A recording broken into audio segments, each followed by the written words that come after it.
Todos. Mas, Rê, só uma pergunta. Você no seu time não gostaria de ter um técnico com esse comportamento, com essa postura do Abel, que fosse um campeão? Não gostaria? Se o cara fosse o campeão... palmeirense nunca vai dar feliz com nada. Isso aqui não se aplica. Você está sendo oportunista. Nem Tele Santana. Qualquer um gostaria de um treinador campeão, independente da postura. Nem Tele Santana fez isso. Se ele estivesse perdendo, o Muricy fez isso. O Muricy, não lembro do Muricy peitar. O Muricy tava patada, porque os caras também... A mesma pergunta, ele falava, de novo essa pergunta? Aí eu não vi o Muricy fazer isso, eu não vi. Só o Serginho Chulapa, Serginho, um beijo. O Serginho deu uma chegada no diretor que foi bonito. Mas eu nunca não vi, não tenho visto. Hoje em dia, não pode ser uma coisa normal. Na minha época poderia até ser, mas hoje em dia não é normal. Engraçado que... Salve, salve família Alviverde, sejam bem-vindos a mais um vídeo aqui no canal. Ronaldo Giovanelli com aquela dorzinha de cotovelo de sempre, mas estão pegando no pé do Abel novamente aí. O chefe dos árbitros aí jogou o Abel aos leões aí. Quero saber a opinião de vocês, bora ver essa discussão que tá boa demais. Então crédito para o Jogo Aberto também vai estar aqui na descrição. E sem mais enrolações, bora pro vídeo porque tá muito bom. O chefe da comissão de arbitragem, depois das rodadas da Série A, ele faz comentários, analisa os lances mais polêmicos e ele deu a opinião de que o Klaus errou em não expulsar o Abel Ferreira, que ele deveria ter dado o cartão vermelho para o técnico do Palmeiras. E isso está repercutindo mesmo na folga.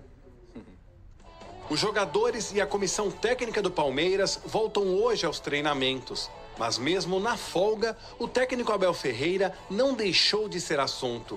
Ele foi citado por Wilson Seneme, presidente da comissão de arbitragem da CBF, por causa da discussão que teve com o atacante Caleri no clássico de domingo contra o São Paulo. Não é normal, com 14 minutos de jogo, não é normal o jogo ficar interrompido por quase 2 minutos, 3 minutos...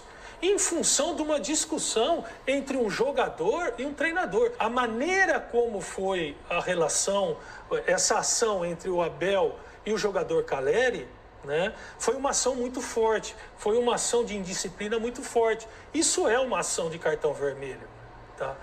Isso por si só é uma ação de cartão vermelho, tá? O cuidado que a gente tem que ter, por exemplo, né, por exemplo, o jogador, né? Por sorte aqui, o jogador do São Paulo, o Caleri, ele não foi para o confronto. Ainda no Morumbi, Abel falou sobre o episódio. Se vocês quiserem saber o que é o Abel, Abel profissional, o Abel treinador, é tudo aquilo que vocês viram. Na primeira imagem, onde estava com o Caleri à minha frente, e na segunda imagem, aquele sou eu. A competir, quando o ON está ligado, e o outro sou eu, quando... se desliga o ON. Às vezes até nos ajuda, porque às vezes a gente sente que o jogo não tá tão bom para nós e às vezes a gente tá um pouco devagar e ele vem, bota energia e aquilo ali às vezes mexe um pouco com o atleta e isso também ajuda de certa forma. Espero que ele possa só se acalmar um pouquinho mais e seguir fazendo o que ele tem feito. O Verdão terá uma semana para se preparar para o próximo jogo, quarta que vem contra o Bahia em Salvador pelo Brasileiro.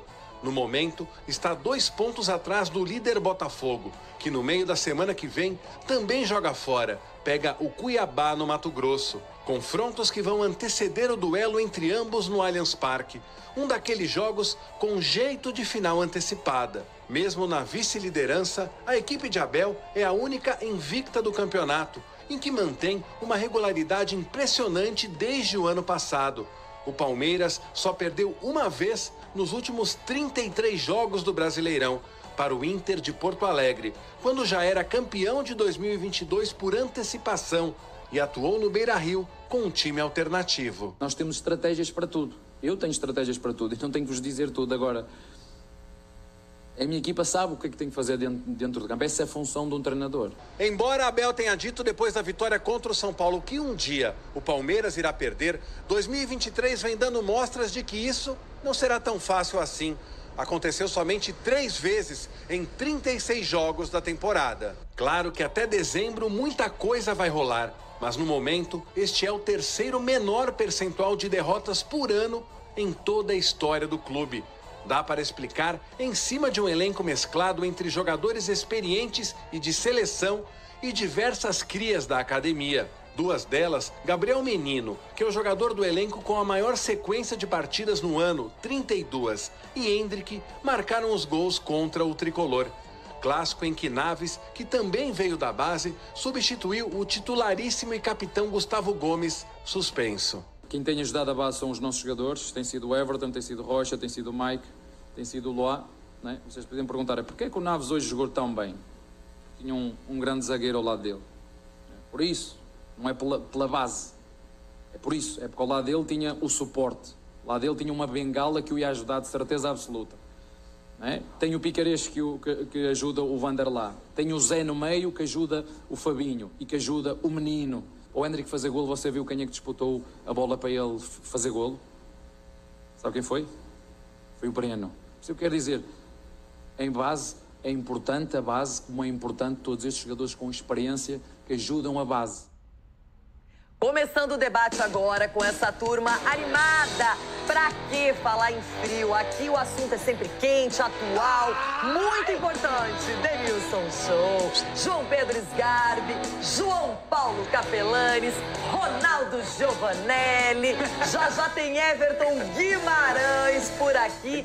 E vamos aproveitar para falar um pouquinho mais sobre essa polêmica do choque rei, porque agora o Wilson Luiz Seneme disse que o Abel merecia o cartão vermelho e que o Klaus errou na cor do cartão. Falei. Porque o Rafael Klaus, ele tem muita experiência, né? É um árbitro com nome, digamos assim.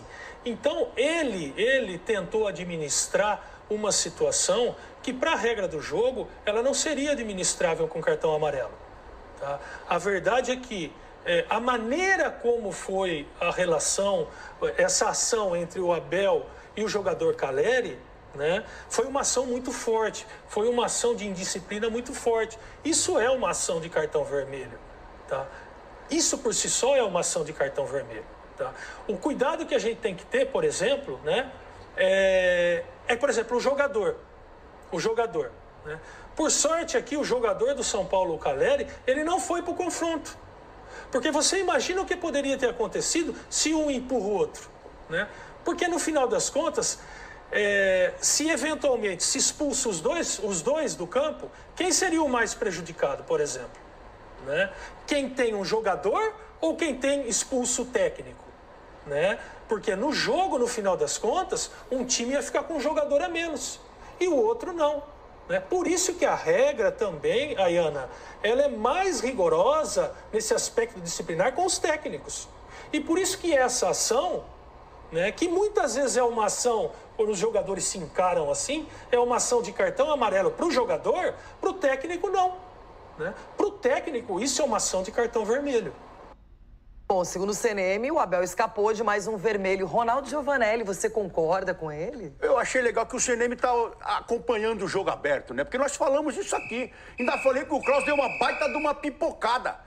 Porque você não pode ter esse confronto e ele falar, calma, gente, vocês estão nervosos, é um clássico, calma, vamos ter calma. Ele não estava pitando sub-20 e nem sub-17. Eu não entendi o Klaus. E os meus amiguinhos falaram a mesma coisa. Então, o Seneme está acompanhando o jogo aberto. Parabéns, Seneme.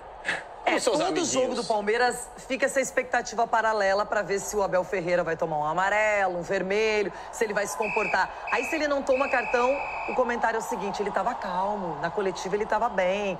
Se ele toma um cartão, já muda o foco. Isso tem acontecido com muita frequência. E agora vem o presidente da comissão de arbitragem, não pode mudar, já está definido, ficou no amarelo mesmo, mas Denilson, para ele era vermelho. Para ele era vermelho. Eu estava conversando aqui com o Capelanes e vou expor aqui a nossa resenha, né, Capelas? Eu acho um pouco vergonhoso esse comportamento do Seneme. Porque, Loirão, assim, a gente está falando de um dos melhores árbitros, na minha opinião, eu acho que é unânime, o Klaus. O Klaus é um dos melhores árbitros que nós temos hoje no futebol brasileiro. Pelo menos na minha opinião, tá? Eu acho que ele conduziu o clássico... Tava na Copa do Mundo. Eu acho que ele conduziu o clássico de uma forma legal. Ele falou, pô, eu não vou causar no clássico, eu vou conduzir o clássico de uma forma que eu acho que tem que ser conduzida. O Abel, na opinião do Seneme, ele deveria ter sido expulso. Eu já acho que não. Eu acho que o Klaus foi coerente no controle do clássico.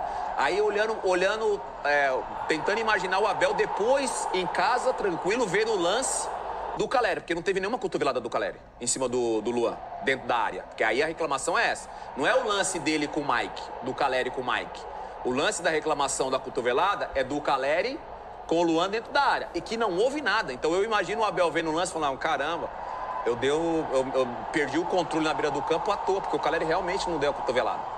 Não, e assim, a gente sabe que minimamente qualquer treinador ele não pode sair da área técnica. Isso aí é definido pelas leis do futebol em qualquer lugar. E aí o Abel sai do lugar que é reservado para ele comandar o time, vai para cima do jogador, tem toda essa confusão, a partida tem essa interrupção e acabou tomando o amarelo. Agora, o Abel, a gente sabe que, né, no assunto disciplina não é o principal ponto favorável para ele. Não é, Renata, em relação a isso que o Denilson estava falando, eu concordo 100% e eu vou além. Chega a ser até mesmo uma covardia por parte do CNM essa exposição com os árbitros. Porque ele está jogando os árbitros contra os leões. A arbitragem já toma pancada à torta direito, de torcida, de imprensa e de todo mundo, dos jogadores. O Klaus, que é um dos melhores árbitros do Brasil, é claro que é uma questão interpretativa. Eu teria expulsado o Abel Ferreira, mas eu entendo o Denilson falar que não, porque é uma forma de você controlar ainda começo de jogo, etc e tal. O que eu quero dizer é o seguinte, seria muito mais legítimo por parte da CBF se eles permitissem que, após a partida, o árbitro tivesse o direito de ir até a entrevista coletiva e ele pudesse expor a opinião dele, do que esse circo montado para o CNM pavãozão aparecer e falar se está certo ou está errado. Como se ele tivesse sido um ótimo árbitro, um grande árbitro, nunca tivesse cometido um erro. Então, se a CBF quer transparência e acabar com o circo no futebol brasileiro, pensando no desenvolvimento do mesmo, deveria permitir que o árbitro tivesse o poder da palavra numa entrevista coletiva. Terminou o jogo, põe um árbitro sentado lá, não tem nenhum jornalista para perguntar, não tem problema. Ele estava lá para ser transparente com o torcedor e com a imprensa. Mas ponto. O problema é que quando um jogo for definido por um lance polêmico, o árbitro também vai ser massacrado muito mais pela mídia. Mas não é melhor ele dá a opinião dele, porque agora ele está em silêncio. Eu acho que o árbitro, ele deveria ter a liberdade para tomar essa decisão. Se ele quer se manifestar e falar, fala. Se ele não quer, também acho que é um direito dele. Ele é um cara que está lá. E não adianta, o árbitro não vai acertar o tempo todo e errar o tempo inteiro. E o jogo, o problema são esses lances capitais que definem. E, na verdade, o Abel, gente, quando ele está em campo comandando o Palmeiras, é outra equipe. Quando ele tá fora, como por exemplo no clássico contra o Santos, o Palmeiras não joga tão bem. Então, é aquela história. A gente vai falar sobre isso na sequência, Sgarbi, 51 cartões desde que ele chegou no Brasil. É coisa, hein? Não, mas o único ponto que a gente... boa ideia, né? Porra. A única coisa... Já dá um título mundial, hein? A única coisa que a gente pode questionar em relação ao Abel Ferreira, né, Rê, é justamente essa questão de comportamento, do que ele faz, tudo. Porque o lado do futebol do Abel dispensa comentários, assim, né? Campeão de tudo, enfim. Pra mim, eu vou por outro lado, viu, Capelo? Acho que a gente pede tanto, assim, uma questão de mais transparência, de alguém falar sobre as questões. E quando realmente estão tentando, a gente vê que estão tentando. O CNM tá lá falando a opinião dele também. Pô, errou nesse lado. E a gente questionava aqui no começo... Você ia ficar feliz de ser exposto assim pro mundo inteiro que você cometeu um erro? Mas você já tá exposto aí. Quero saber sua opinião sobre tudo isso, torcida alviverde. O que vocês acham? Estão pegando no pé do Abel? O que vocês acham aí do CNM falando essas coisas aí também? Quero saber a opinião de vocês. Se inscreve no canal, deixa seu like, aciona as notificações aí para você não perder nenhum vídeo. Créditos para o Jogo Aberto também vai estar aqui na descrição. Até o próximo vídeo. Tchau!